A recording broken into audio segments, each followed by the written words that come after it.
All right, the last thing that we want to do tonight is we want to determine whether our graph is arithmetic or geometric, and then we want to write an explicit definition for each graph. And it doesn't specify it here, but when it says explicit definition, we want it to be in function notation. So it's going to start off with something that looks like this. And it doesn't necessarily have to be f, and it doesn't necessarily have to be n. It just has to be a name of a function and the input of your function. So we're going to look at this first graph here, and we are going to determine just by looking at this graph whether it is a geometric sequence or whether it is an arithmetic sequence. So one of the things that you should be able to use to determine whether something is arithmetic or geometric is what kind of a line you have. That's not what I wanted to do.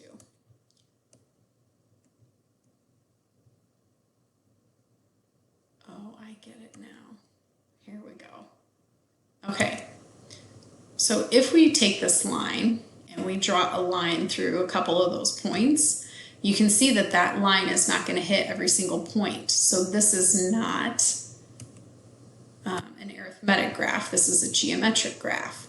And so then the next thing that we want to do is we want to figure out, well, what is the equation for this line? What is the function notation for this? So remember, if it's geometric, it's f of x, or n, or whatever you want to call it, f of x is equal to, okay?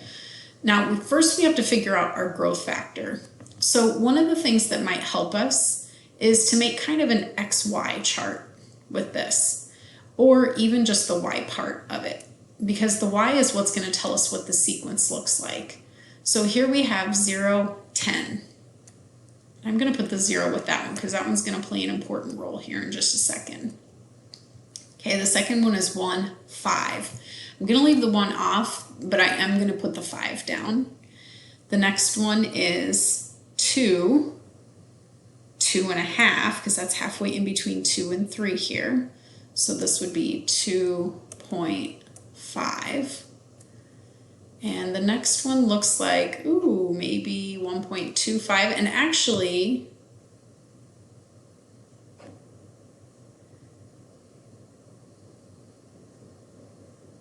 you sometimes can click on these points and it will tell you what that ordered pair is. So we're going to leave it like this right now. But remember, if you take the last one and divide it by the previous one, that will tell you what your common ratio is. So the common ratio here would be 1/2, because if you take 5 divided by 10, you get 1/2. Okay, so when you write an explicit definition for a graph, remember that you want to start off with f of x. So if we have f of x over here or f of n, we don't really have our labels on our axes, so we'll just assume this is x and this is y, or f of x. So f of x is equal to, okay, now remember, your common ratio is what gets the exponent. So this is going to be 1/2 to the power of x, and you always want to find the 0 term. Well, this one already has the 0 next to it, so that kind of makes it easy for us. We're going to put the 10 out front, and we're going to say 10 times 1/2 to the power of x, and we're done. At least with that one for now.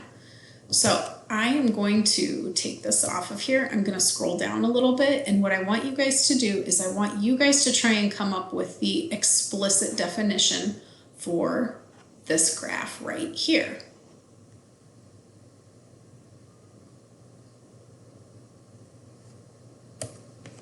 Okay, so just like with the other ones, what might help is to write down the points that you see. So starting with 0, we have 0 and 1. And again, I'm just going to write down the y values for each one of these, except for this one, because this one is the important one. So we now have 1, 3. So I'm just going to write the 3 down. We have 2, 9. So I'm just going to write the 9 down. And we have 3, 27. All right, now, just by looking at this, you should be able to tell that this is a geometric sequence, and our common ratio is 3. So when you're writing your equation, when you're writing your definition in function notation, we want it to be f of x, or f of n, is equal to, remember that the common ratio is what gets the exponent, so 3 to the power of x, and then the 0 term, just the y value, is what goes in front. Now, because this is a 1, you could leave it off, or you can put it in front. That's all there is to it.